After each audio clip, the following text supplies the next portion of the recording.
Good morning again, my dear. We're all set for some fun and games? I'm excited, actually, for two reasons. Number one, I like full moons because they bring matters to a climax. The energy is big, and I would rather feel big energies than no energy at all.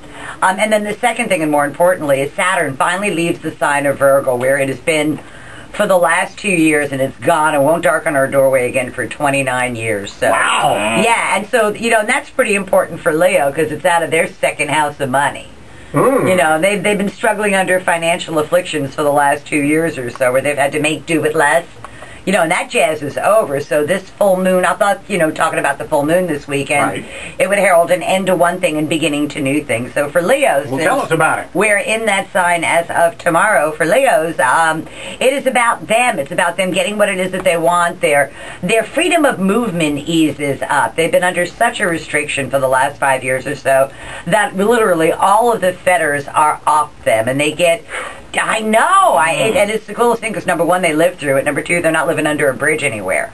So that is extremely good news for them, and they can begin to solidify their day-to-day living into something completely manageable. All the struggle for them is finally over. So I'm all about celebrating your birthday. Hallelujah! I'm saying. Yeah. Virgo's not so much. It's funny. One wins, one loses. Yeah, exactly. Virgos win in the sense that Saturn is finally out of their sign, but it is still not all about the Virgo. Now it's about the Virgo finishing up things and helping people who need the help more than they do. This is more about, for Virgo, this full moon is about living up to responsibilities, even if there's no money in it to you, that living up to responsibilities because it's the right thing to do, and Virgos are big fans of doing that. For Libras, they are in a much better position. Libras have had to keep their mouths shut for the last 2 years or so. They haven't been able to really get their wants and needs met. And Saturn going into their sign says stuff that they started last October and November finally comes to be for them. And if they have to say goodbye to a structure, kiss it goodbye and let it go because it's outlived its usefulness in their life. And this includes friends, loved ones, that kind of thing. But what you have left when you're done is something very real and very valid. For Scorpios, they're in the professional crossfire for one reason or another. Scorpios have worked real hard over the last 2 years to reach a long-term hope, wish, goal, or an objective. And this month they find out how well they did that job or not. Okay. Literally. For Sagittarians, this full moon is in their ninth house of the higher mind, contracts, negotiations, legalities, and short distance travel. And Sagittarians also had a difficult time career-wise over the last 2.5 years trying to figure out exactly where their place is, and now they know what it is. As long as they know what it is, they can move smartly forward in that particular direction. But they're going to need the help of their male friends and team rather than an individual effort.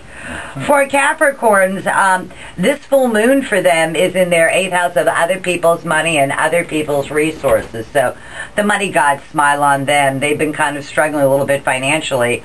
And that struggle finally ends for them. And now they can focus on either going to school or learning something new that will help them in their career and their career moves, because they're going to put 2 years into really reaching for the top.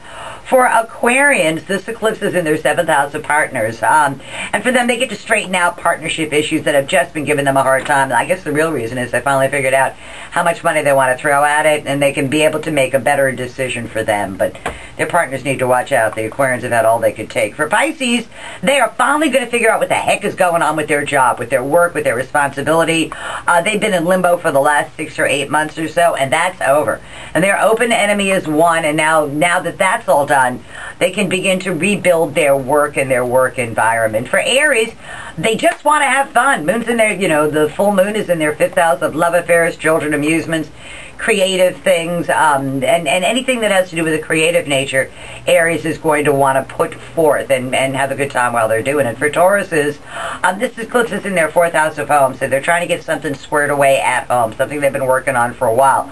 They have been particularly worried about their children, and for some reason, over the next 30 days or so, that worry eases for them. It just makes it so much easier for them. And whatever it was they're afraid of, it's not as bad as they think it's going to be. Ooh, had to love that. Which, yeah, it's really good to hear. For Geminis, they are increasing the pace of their day-to-day living. They've spent the last 2 years kind of tearing down their home, and all of that is done now. And so they will have more energy to devote to having a good time, to doing what they want to do, to the pace of their daily living picks up. And then for Cancers, as Lindsay Lohan found out, a little bit of incarceration is good for them. A little bit of downtime is pretty good for them. And they're going to learn some pretty important lessons over the next, I think this is so funny, over the next 25 days or so, about what do you value. You know, what do you value, what do you not value? And I think that they are going to find their freedom of motion is a little bit limited over the next 30 days or so, so that's tomorrow's news today. So it's a good full moon, we're all happy. It's a good full moon, I think the party ought to be at your house. Well, all right, let's have one. So, all for it. Thank you, my dear. We'll see you next Wednesday. Pleasure. You got it. And if you missed any of Janet,